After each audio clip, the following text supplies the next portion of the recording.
안녕하세요. 저는 지방에서 공무원으로 일하고 있는 30대 여성입니다. 지금은 어찌어찌해서 공무원이 되었지만 사실 몇 년 전까지만 해도 저는 어린이집 보육교사였어요. 큰 어린이집은 아니었지만 좋은 원장님, 동료 선생님과 함께 사랑스러운 아이들을 보며 행복하게 일하고 있었답니다. 어린이집에 근무하며 너무 좋았지만 출생률이 감소해서인지 새로 입소하는 아이들이 눈에 띄게 줄었어요. 처음에는 정원을 다 채우고도 대기가 있었지만 점점 아이들이 줄더니 정원이 미달하기 시작했고 결국 운영을 할 수 없을 정도로 어려워져 어쩔 수 없이 폐원하게 되었습니다. 그 뒤 저는 새로운 직장을 찾아야만 했어요. 큰 어린이집으로 취업하여 보육교사로 일해볼까 했지만 주변의 어린이집이 하나둘씩 문을 닫는 모습을 보니 보육교사로서 일을 오래 할 수 없겠다는 생각이 들었습니다. 저는 결혼하고 출산하고도 계속 제 일을 하고 싶었거든요. 그래서 무슨 일을 할까 고민을 하던 끝에 사회복지직 공무원이 되기로 했습니다. 이전에 사회복지사 자격증을 취득해서 응시 자격이 되었고 사회복지직 공무원이 일반 공무원보다 경쟁률이 낮았거든요. 무엇보다 공무원은 제가 잘못을 저지르지 않는 이상 어린이집처럼 폐원해서 일을 관두게 되는 경우는 없어서 미래에도 좋을 것 같다는 생각이 들었습니다. 공부하는 과정은 정말 지루하고 힘들었지만 그래도 잠을 줄여가며 최선을 다했고 1년 만에 합격하는 쾌거를 이루었어요. 드디어 공무원이 된 저는 보육교사로 일할 때만큼 재밌지는 않지만 그래도 나름 소소한 행복을 느끼며 나쁘지 않게 일하고 있습니다. 이렇게 저의 직업이 보육교사에서 공무원이 되는 동안 저의 나이는 어느새 30대 중반을 넘겼고 제 주변의 친구들은 제 짝을 찾아 가정을 이루기 시작했어요. 친구들을 부러워하며 저 역시 빨리 결혼해서 아이를 갖고 싶었고 이런 이야기를 제 옆자리에 있는 입사 동기에게 은연중에 많이 했던 것 같습니다. 그러던 어느 날 옆자리 동기가 아직 결혼하지 못한 학교 선배가 있는데 만나보겠냐고 했어요. 꽤 괜찮은 선배인데 대기업에서 일하느라 결혼 시기를 놓쳤다고 하며 좋은 사람 있으면 소개해달라고 했는데 순간 제가 생각이 났대요. 둘이 잘 어울릴 것 같으니 한번 만나보라고 하며 제 연락처를 넘겨주었습니다. 그날 저녁 퇴근길에 모르는 번호로 전화가 와서 받아보니 입사 동기의 학교 선배였어요. 그분의 이름은 김재민이었고 나이는 저보다 2살 많았습니다. 처음으로 하는 통화가 정말 어색할 것 같았지만 생각보다 대화가 잘 통했고 그렇게 계속 연락을 주고받다가 그 주 주말에 처음으로 만나게 되었어요. 재민 씨는 솔직히 제 이상형은 아니었지만 그래도 같이 밥 먹고 대화를 나누다 보니 점점 사람이 좋아 보였습니다. 이 지역에서 누구나 알만한 좋은 직장에 다니지만 허세도 없었고 겸손하기까지 한 재민 씨에게 호감을 느끼게 되었고 재민 씨 역시 제가 싫지는 않았는지 우리는 그날 후로 꾸준히 연락하고 계속 만남을 유지하다가 연인으로 발전하게 되었어요. 그러면서 가족에 관한 이야기도 자연스럽게 나오게 되었는데 재민 씨는 3살 어린 여동생, 5살 어린 남동생이 있었고 아버지는 어릴 때 사고로 돌아가셨다고 합니다. 한동안은 생활이 힘들었지만 지금은 어머니가 어린이집 원장 선생님, 그리고 여동생은 어머니가 운영하시는 어린이집의 보육교사로 근무하고 있고 도련님 역시 중견기업에서 일하고 있어서 이제는 제법 여유로워졌다고 해요. 재민 씨는 아버지가 계시지 않는 것이 흠이 될까봐 걱정된다길래 우리 부모님은 절대 나쁘게 생각하지 않으실 테니 그런 걱정하지 말고 일단 부모님께 정식으로 인사를 드리기로 했습니다. 우리 부모님은 원래 저의 선택을 믿어주시고 존중해주시는 분이라 제가 좋다고 하니 딸의 눈을 믿겠다며 재민 씨와의 결혼을 반기셨어요. 무엇보다 홍기가 지난 딸을 드디어 결혼시킨다는 생각에 아주 홀가분해 보이셨습니다. 그리고 저 역시 시댁에 인사를 드리러 가게 되었는데 시댁에 들어가니 어머니부터 남동생까지 저를 아주 환하게 반겨주셨어요. 특히 어머니는 이렇게 예쁜 처자가 아직도 결혼하지 않았냐고 하며 꼭 저를 안아주셨고, 특히 저보다 한 살 어린 예비 아가씨는 오빠랑 남동생밖에 없는 자신에게 둘도 없는 언니가 생긴 것 같다며 너무 좋아했습니다. 무엇보다 제가 공무원 하기 전 보육교사로 근무한 경험이 있다고 하니 어머니께서는 아주 반가워하시고 좋아하셨어요. 그 뒤로 우리의 결혼 준비에는 가속도가 붙었고, 그 후 6개월 만에 결혼식을 올리고 정식으로 부부가 되었답니다. 남편은 결혼 후에도 저에게 여전히 잘해주었습니다. 주변 친구들의 말을 들어보면 신혼 때 피 터지게 싸운다고 하던데, 저와 남편은 신혼 때부터 지금까지 한 번도 큰 소리를 내며 싸워본 적이 없었어요. 집안일도 제가 말을 하기도 전에 알아서 다 해주고, 요리도 꽤 잘해서 주말에는 남편이 직접 음식도 만들어 주었습니다. 게다가 시어머니도 시댁에서 저에게 설거지조차 시키신 적이 없고 주방에는 얼씬도 못하게 하셨어요. 혹시라도 주방 일을 부탁해야 할 일이 생기면 제가 아닌 남편이나 아가씨 또는 도련님을 시키셨고, 김장도 저에게 알리지 않고 시어머니 친구분들을 불러서 함께 하셨습니다. 저희 시댁은 차례나 제사도 없어서 명절 때는 거의 외식을 하거나 배달 음식을 시켜 먹었어요. 남편보다 3살 어린 아가씨 역시 저를 친언니처럼 따랐고, 우리는 종종 둘이서만 만나 맛집 탐방도 하고 같이 술도 마시곤 했습니다. 제가 친구들에게 이런 이야기를 하면 세상에 그런 남편과 시댁이 어딨냐며 아주 많이 부러워했고, 저 역시 항상 저를 배려해 주시는 시어머니와 저를 최우선으로 생각하는 남편에게 너무 고마웠어요. 그러던 어느 날 항상 과묵하고 말이 없던 도련님이 결혼하고 싶은 사람이 생겼다며 부모님께 보여드리기 전에 저와 남편에게 먼저 보여주고 싶다고 했습니다.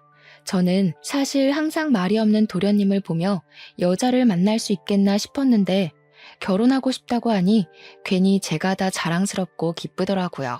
그런데 도련님과 결혼할 사람, 즉 나의 예비 동서가 부모님은 어릴 적 돌아가시고 오빠가 하나 있긴 했는데, 그 오빠 역시 얼마 전 병으로 세상을 떠났다고 합니다. 그래서 가족이 없으니 말조심을 해달라고 부탁했어요. 드디어 만나기로 한 당일 우리가 먼저 레스토랑에 도착하고 이어서 도련님과 결혼할 사람이 도착했습니다. 예비 동서는 저를 보자마자 아주 반갑게 인사를 했어요. 솔직히 부모님이나 형제 자매가 없어서 어두울 줄 알았지만 제 걱정과는 다르게 정말 밝고 구김살 하나 없이 명랑했습니다. 같이 있으면 기분이 절로 좋아지는 사람이었고, 과묵하고 자신의 감정을 잘 표현하지 않는 도련님과 정반대의 성격이었지만 무뚝뚝한 도련님을 웃게 만드는 재주가 있었어요. 대화를 나누다가 예비 동서의 직업을 알게 되었는데, 현재 다른 지역에서 보육교사로 근무하고 있다길래 아가씨도 보육교사이고 시어머니는 아가씨가 근무하는 어린이집의 원장 선생님이라고 했습니다. 이 이야기를 하니 예비 동서는 표정이 굳었고 걱정하는 듯 했어요. 저는 예비 동서에게 우리 시어머니와 아가씨 둘 다 엄청 좋은 분들이고 무엇보다 같은 보육교사이니 아주 좋아하실 것이라고 하며 걱정하지 말라고 했으나 예비 동서의 표정은 쉽사리 펴지지 않았습니다. 저도 결혼 전에 시댁과 시누이에 대한 걱정이 컸던 터라 예비 동서가 걱정하는 마음이 이해가 갔고, 이런 예비 동서를 보니 뭔가 동지가 생긴 듯한 기분이 들었어요. 그래서 이렇게 알게 된 것도 인연이니 앞으로 연락을 종종 주고받자고 하며 서로의 전화번호를 교환했습니다. 그날 저녁, 원래는 시어머니가 집에 오라는 말씀을 하시지 않는데 남편에게 잠깐 집에 좀 와달라고 하셨어요. 무슨 일인가 하고 가보니 오늘 도련님 결혼할 상대를 만났다고 하던데 어떠냐고 물어보시더라고요. 저는 예비 동서가 도련님과 너무 잘 어울리고 밝고 좋은 사람이고 보육교사라서 시어머니와 아가씨 역시 예비 동서를 엄청 좋아하실 것이라고 말씀드렸습니다. 부모님이 두 분 다 돌아가셨다는 말을 하려고 했으나 이 얘기는 좋은 이야기도 아니고 도련님이 당연히 진작 말을 했다고 생각되어 따로 말씀드리지는 않았어요. 시어머니는 저의 이야기를 들으며 아주 많이 흡족해 하셨습니다. 그리고 다음 주가 되었어요. 주말 저녁 집에서 쉬고 있는데 도련님이 남편에게 전화했습니다. 남편이 도련님과 심각하게 통화를 하길래 무슨 내용인지 들어보니 예비동서를 데리고 집에 갔는데 시어머니와 아가씨가 예비동서에게 화를 많이 냈다고 해요. 알고 보니 예전에 시어머니가 운영하는 어린이집에서 예비동서가 근무했던 적이 있었어요. 그때 예비동서는 아가씨를 비롯한 다른 보육교사들과 갈등이 많았고 결국 시어머니가 운영하는 어린이집에서 쫓기듯 나갔다고 합니다.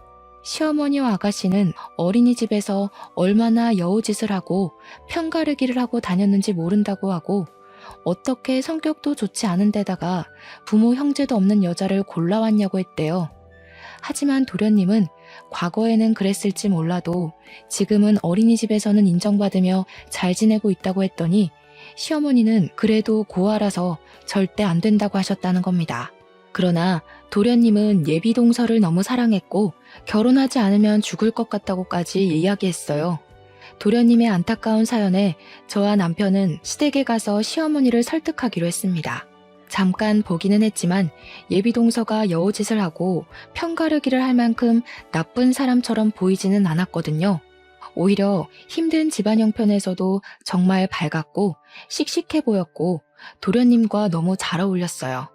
또한 저 역시 어린이집에 처음으로 취업했을 때 다른 보육교사들과 트러블이 많이 있었고 그로 인해 정말 죽을 만큼 힘들어봤기에 지금 시어머니가 생각하시는 예비동서의 모습은 성격상의 문제보다는 사회초년생의 흔한 실수라고 생각했습니다. 저는 시댁에 가자마자 시어머니께 저의 지난 과거를 이야기하며 도련님이 저리 원하시는데 예비동서를 받아주시면 어떠냐고 했어요. 생각보다 시어머니와 아가씨는 완강했고 그리 반대하는 가장 큰 이유 중 하나가 바로 부모가 없다는 이유 때문이었습니다. 부모님이 돌아가신 게 재수씨의 잘못은 아니잖아.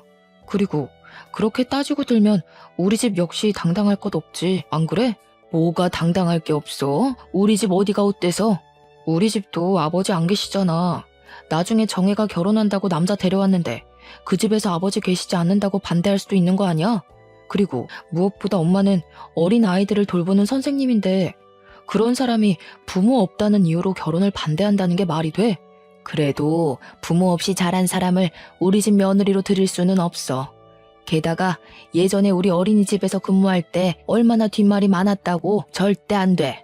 뭐가 얼만큼 뒷말이 많았는데 어린이집에 무리를 일으킬 정도였어? 그 정도는 아니었잖아. 그리고 그때는 그렇다 쳐도 지금은 아니잖아. 솔직히 그렇게 과거 하나하나 따지면 정의 죄도 만만치 않아. 아무 곳에도 시집 못 간다고. 남편의 말에 시어머니는 아무 말도 못했고 시어머니는 일단 가라고 하셨습니다. 시어머니는 제가 갈 때마다 항상 웃으시며 잘 대해주셨는데 이런 모습을 처음 봐서 당황스러웠어요. 일단 이날은 시간이 늦어서 우리는 바로 집으로 왔습니다. 2주일 정도 후 시어머니한테 전화가 왔는데 울고 계셨어요. 무슨 일이냐고 했더니 도련님이 밥도 잘 못 먹고 잠도 잘 못 자더니 결국 쓰러져서 응급실에 왔다고 합니다. 저와 남편은 깜짝 놀라 바로 병원으로 달려갔어요. 시어머니는 응급실까지 실려온 도련님을 보더니 이러다가 우리 재호 죽겠다고 하며 어쩔 수 없이 결혼을 허락했습니다. 도련님이 몸이 회복되자 바로 결혼 준비를 했어요. 예비동서는 가족이 없어서 상견례도 할 필요 없었고 바로 식장을 예약하고 웨딩 사진을 찍었습니다.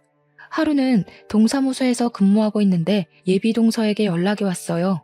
웨딩 사진을 찍었다며 저에게 사진을 보내줬는데 너무 예쁘고 천사 같았습니다.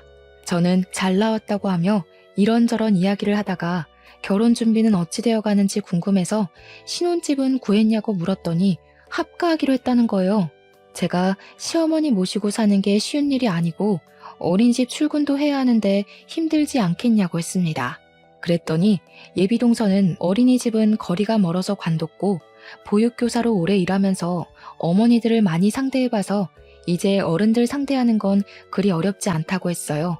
왜 잘 다니던 어린이집을 관뒀냐고 하니 어머니께서 집에서 살림하기를 바라시기도 했고 예비 동서도 어머니 곁에서 어머니의 인정을 받고 싶어서 스스로 정한 일이라고 했습니다. 저는 예비 동서에게 힘들면 언제든 도울 테니 혼자 끙끙 앓지 말고 반드시 말해달라고 했어요. 그렇게 시간이 흘러 도련님의 결혼식 날이 되었습니다. 내심 동서는 부모님이나 형제 자매가 없어서 하객이 많이 없으면 어쩌나 걱정했는데 동서가 근무했던 어린이집의 보육교사와 학부모님 그리고 아이들로 자리가 꽉 차 있었어요.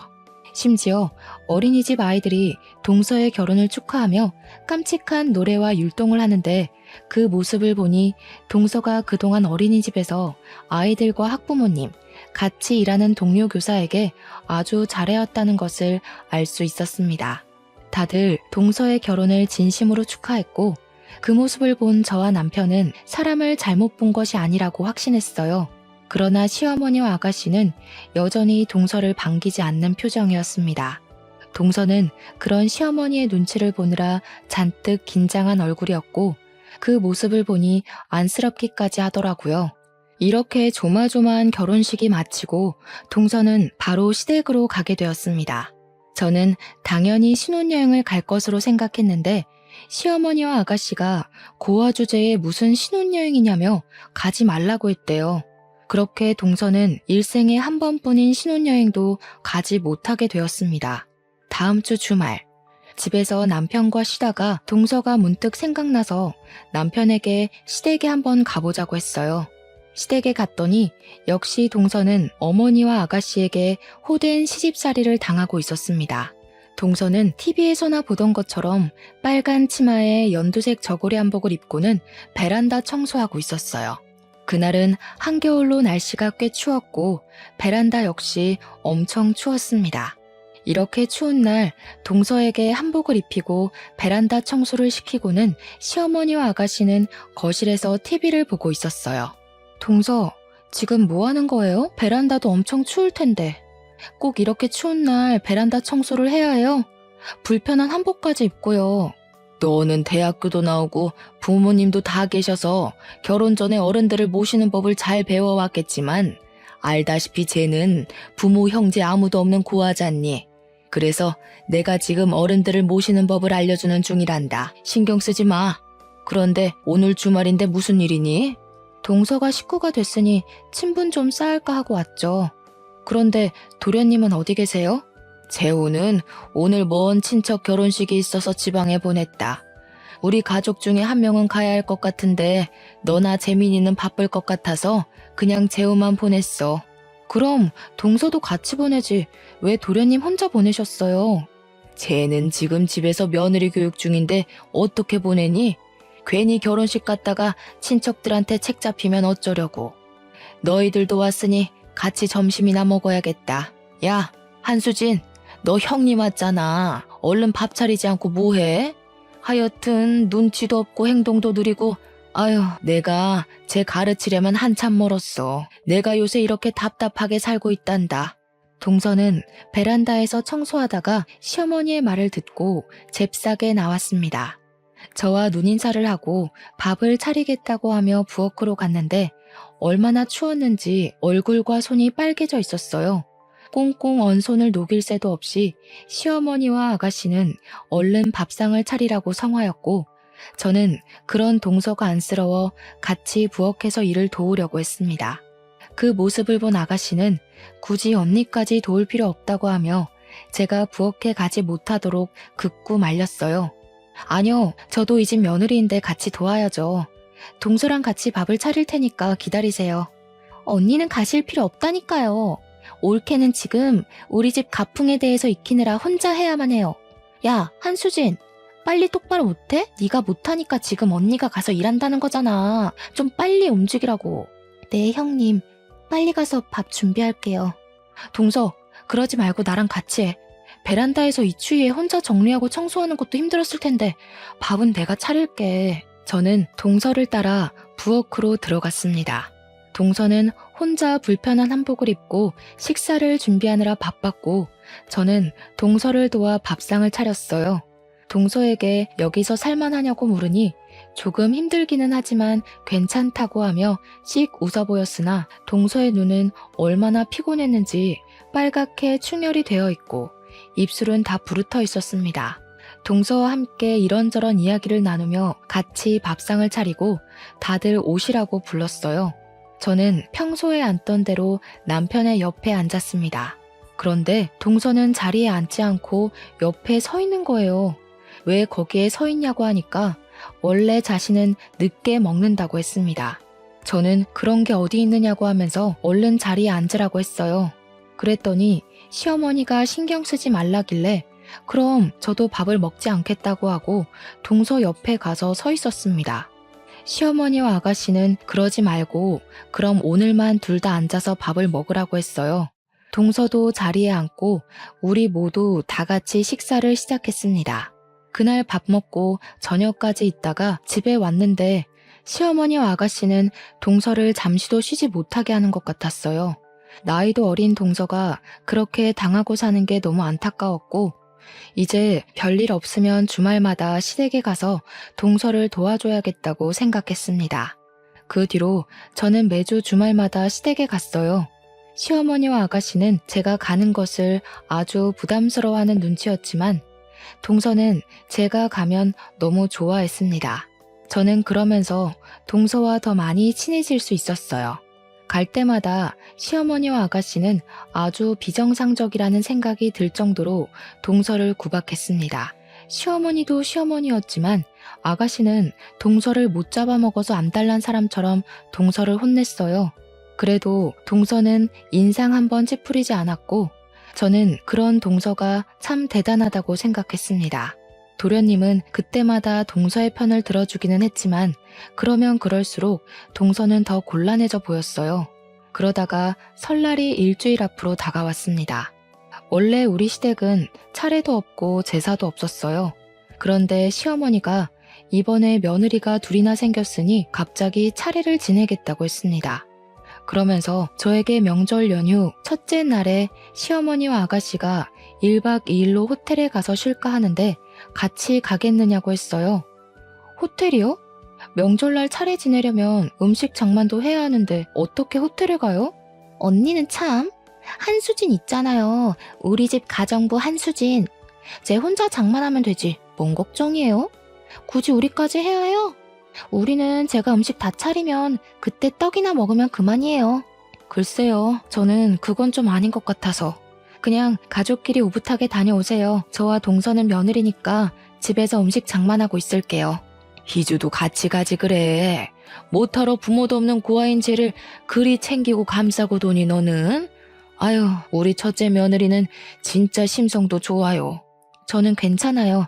그냥 집에서 같이 음식 장만할 테니 아가씨와 둘이 호텔에 다녀오세요. 명절에 차례를 지낸다고 해놓고서는 며느리에게 모든 일을 다 시킬 생각하는 시어머니와 아가씨의 심보에 정말 기가 막혔습니다. 그리고 명절 연휴 첫째 날 남편은 갑자기 회사에 문제가 생겨 출근해야만 했기에 어쩔 수 없이 저 혼자 시댁에 갔어요. 시댁에 가니 도련님도 당직이라 회사에 출근했고 동서 혼자 장을 다 보고 음식을 장만하고 있었습니다.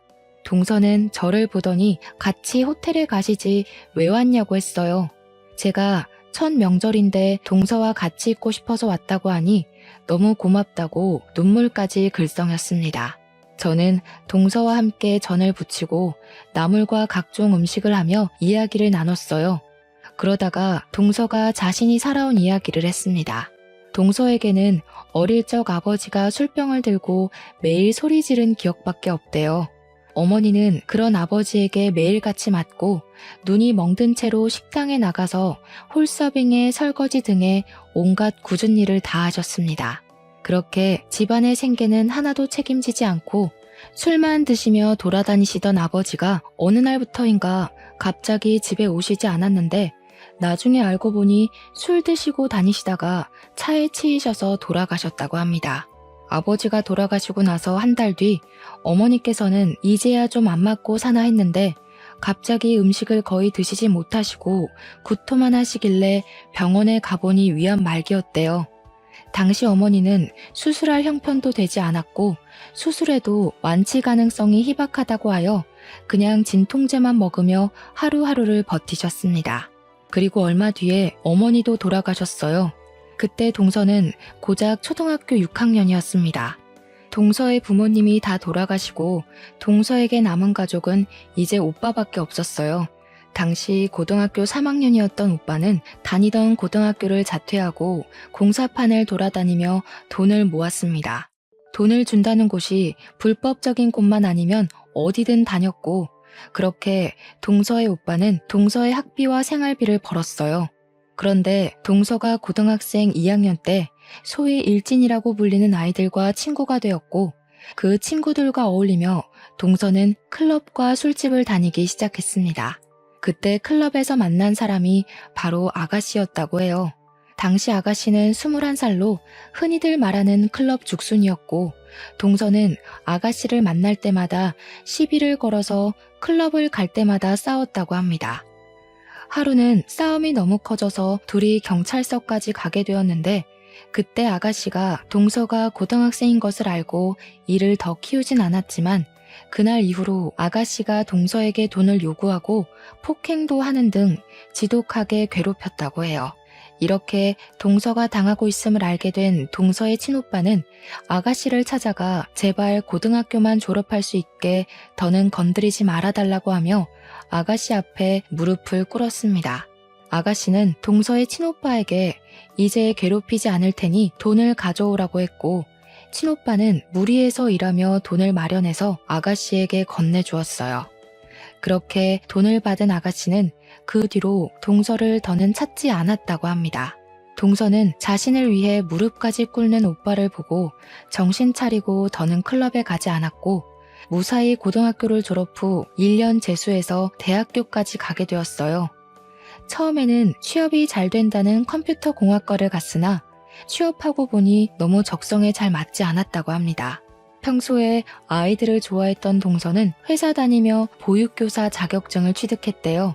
그리고 동서가 보육교사 자격증을 받은 날, 오빠는 백혈병 진단을 받았고 돈 때문에 병원에서 제대로 치료받지 못해 결국 한 달 정도 후에 세상을 떠났다고 합니다. 이렇게 동서는 모든 가족이 다 떠나고 세상에 혼자 남게 되었어요. 그 뒤로 보육교사로 첫 취업을 하게 되었는데, 하필이면 처음으로 간 곳에 예전에 클럽에서 만난 아가씨가 보육교사로 있었고, 어린이집의 원장은 아가씨의 어머니, 즉 시어머니였습니다.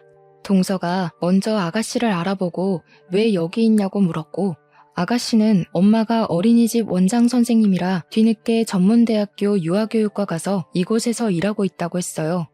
그러면서 아가씨는 자신의 엄마인 원장 선생님한테 아주 좋은 사람이니 꼭 채용하라고 했고, 다음 날부터 정식으로 출근했습니다. 동서는 처음에는 아가씨가 있어서 조금 꺼려지기는 했는데 이전과는 달라진 것으로 보였고, 여기 아니면 당장 일할 곳도 없어서 근무하기로 했다고 해요. 아이들은 정말 너무 예쁘고 일도 좋았는데 아가씨와 시어머니는 같이 근무하는 보육교사에게 동서의 험담을 하기 시작했고, 차츰 다른 보육교사들도 동서를 무시하고 하대했습니다. 어린이집의 모든 굳은 일은 다 동서가 도맡아서 했고, 회식 같은 것을 할 때도 동서만 빼놓고 자기들끼리만 갔다고 해요. 다른 보육교사들이 원망스러웠지만 원장 선생님인 시어머니와 그 딸인 아가씨가 동서를 주도적으로 따돌리니 다들 어쩔 수 없었을 것이라고 했습니다. 너무 힘들었던 동서는 결국 1년 만에 그곳은 관두고 다른 곳으로 가려고 했지만 시어머니와 아가씨가 이 지역의 다른 어린이집에도 취업하지 못하게 동서가 고등학교 때부터 일진들과 놀고 술 먹고 다녔다는 소문을 퍼뜨렸어요. 틀린 말은 아니지만 고등학교 졸업 후에는 클럽 근처에는 얼씬도 하지 않았고, 무엇보다 아가씨 본인도 클럽에 다녔지만 그 말은 쏙 빼놓았더라고요. 어찌됐든 이 소문 때문인지 동서는 이 동네에서는 어린이집 취업이 되지 않았고, 그래서 집에서 조금 먼 다른 지역의 어린이집에 겨우 취업을 했습니다. 첫 번째 어린이집에서 호되게 당해서인지 두 번째 어린이집에서는 아주 무난하고 편하게 일할 수 있었다고 해요. 그곳에서 오랜 시간 동안 부모님들과 원장 선생님, 같이 일하는 보육교사에게 인정받으며 일했다고 합니다. 비록 시어머니가 관도라고 해서 관뒀지만 거기서 일했을 때가 가장 행복했다고 해요. 동서가 살아온 이야기를 들으니 동서를 지독하게 괴롭히는 시어머니와 아가씨가 아주 진절머리가 났고 절대 가만두면 안 되겠다고 생각했습니다. 그리고 다음날 아가씨와 시어머니는 새벽 5시 정도에 집에 들어왔고 아가씨는 집에 오자마자 자고 있던 동서의 뺨을 때렸어요. 오늘 무슨 날인지 몰라? 명절이잖아. 며느리가 첫 명절에 이렇게 늦잠 자는 게 말이 돼? 적어도 새벽 4시에는 일어나서 음식을 차리고 해야 할 것 아니야.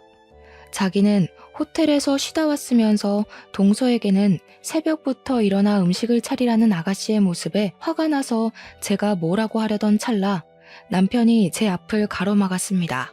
야, 김정혜, 너는 호텔에 가서 여태 쉬고 놀고 왔으면서 왜 재수씨한테 난린데? 어제 재수씨 얼마나 고생했는지 알아? 작작 좀 해라. 내가 진짜 저번부터 계속 봤는데 어떻게 사람을 이렇게 무시할 수가 있어? 네가 그러고도 인간이야? 너는 지금 사내 자식이 여자들끼리의 문제에 끼어드니? 너는 가만히 있어. 알지도 못하면서.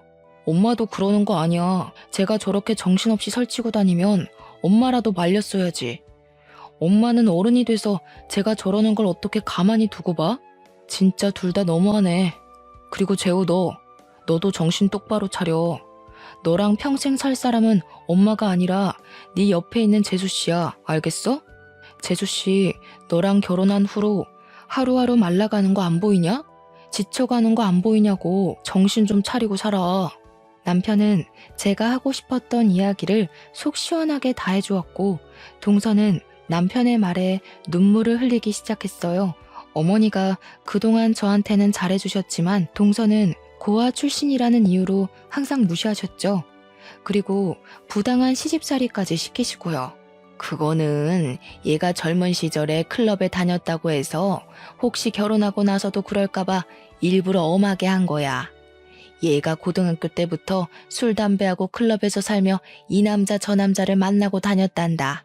그런 싸구려 창녀 같은 여자를 재호 때문에 며느리로 받기는 했는데 그래도 내 며느리가 된 이상 사람을 만들어야 하지 않겠니? 그래서 너와는 다르게 얘한테는 엄격하게 대했던 거야. 그 이야기 누구한테 들으셨어요? 당연히 아가씨겠죠? 왜냐? 아가씨 역시 클럽 죽순이었으니까요. 그럼 어머니 딸부터 단속시키세요. 괜히 남의 집 귀한 딸 단속시킨다는 이유로 고생시키지 말고요. 그리고 이번 명절 저와 동서는 이런 부당한 대우 받으며 이 집에서 못 지내겠어요. 음식은 다 준비했으니 어머니와 아가씨 그리고 두 아드님이 같이 하면 되겠네요.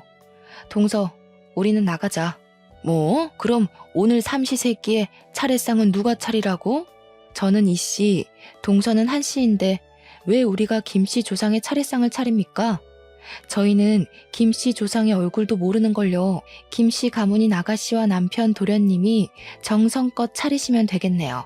우리는 어제 너무 힘들게 음식해서 좀 쉬어야겠어요. 그럼 수고하세요. 시어머니는 제 뒤에서 말하는 것 보라며 뭐라고 하셨지만 저는 시어머니를 무시하고 동서의 손을 잡고 시댁에서 나갔습니다.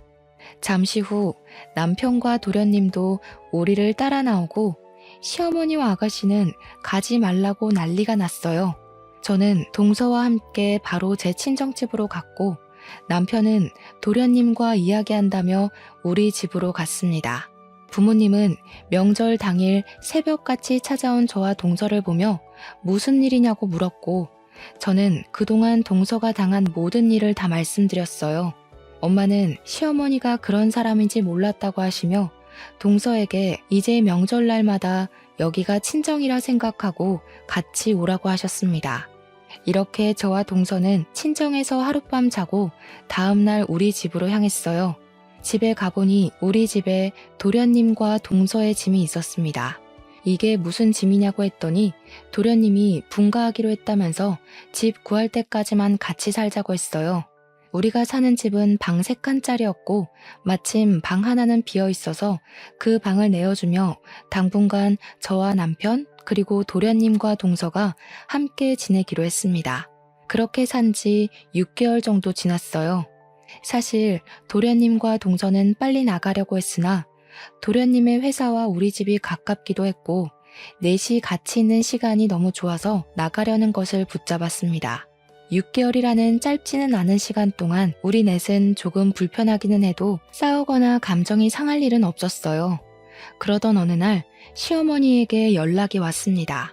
이번에 아가씨가 결혼할 남자를 데리고 와서 상견례를 할 테니 그때 다 나오라고 하며 상견례 장소와 시간을 알려주었어요.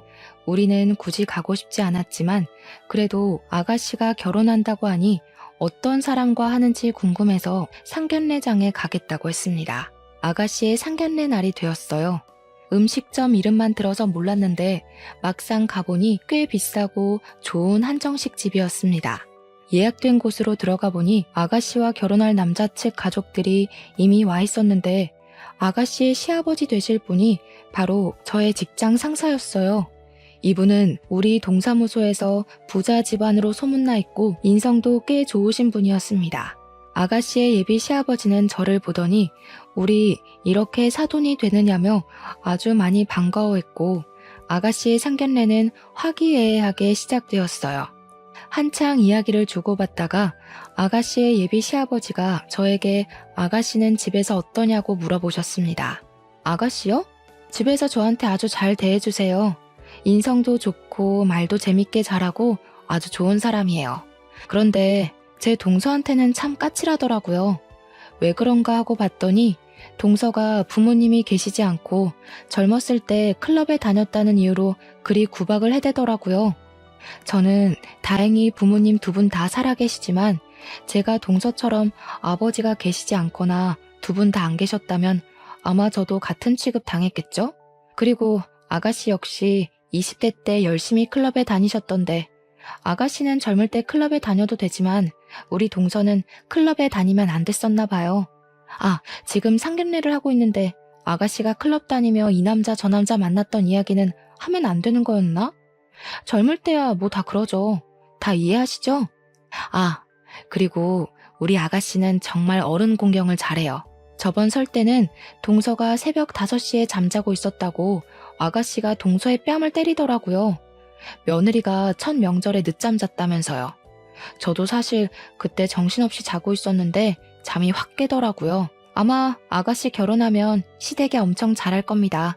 며느리 노릇 톡톡히 할 거예요. 우리 희주 지금 무슨 소리를 하는 거니? 우리 정혜가 뭘 어쨌다고 말이야. 사돈 다 장난인 거 아시죠? 우리 딸은 클럽에 다녀본 적이 없어요. 얼마나 얌전하게만 살아왔는데요. 걱정 하나도 하지 마세요.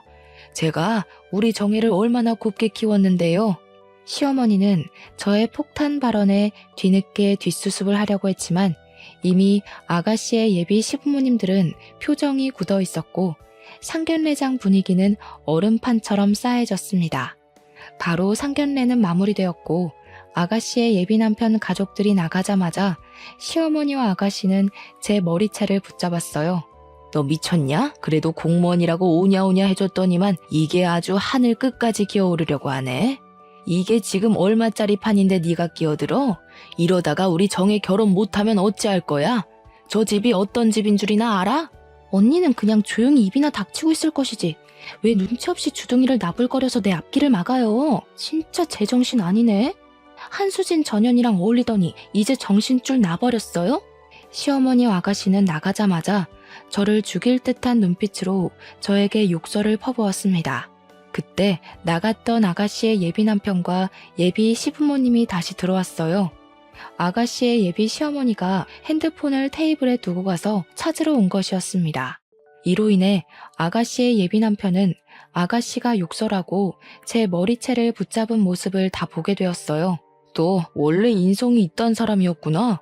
그동안 내 앞에서 착한 척하느라 정말 힘들었겠네. 고생 아주 많았어. 이제 네 맘대로 하고 살아. 나는 이렇게 이중인격자인 너랑 결혼은 못하겠다. 무슨 소리야. 우리 서로 너무 사랑했잖아. 그런 소리 하지 마. 너가 너희 올케 부모님 계시지 않다고 그렇게 무시했다면서? 나 역시 아버지가 계시지 않는 너와 결혼 못하겠어. 결혼식을 하는데 장인 장모가 함께 있어야지. 혼주석에 장모 혼자 앉아있으면 그림이 웃기지 않겠어? 나는 그런 반쪽짜리 집안이랑 결혼 못하겠다. 아버지, 어머니도 저와 생각이 같으시죠? 아가씨의 예비 시부모님은 아가씨의 얼굴을 보며 혀를 끌끌 차시며 나가셨고, 그렇게 아가씨는 파혼하게 되었습니다.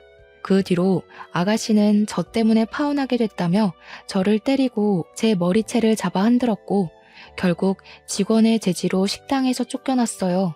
저와 남편 그리고 동선의 부부 역시 식당에서 나와 우리 집으로 가서 넷이 세상에서 가장 통쾌하고 시원한 맥주를 마셨습니다. 그리고 그날 이후 저와 동선은 물론이고 남편과 도련님도 시어머니 아가씨와 연락을 끊고 살았어요.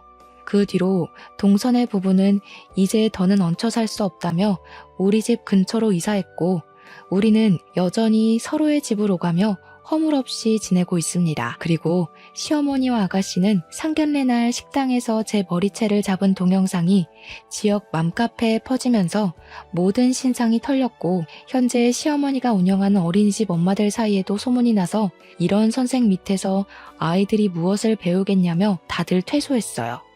아이들이 없으니 더는 운영이 되지 않았고, 시어머니의 어린이집은 폐원하게 되었다고 합니다.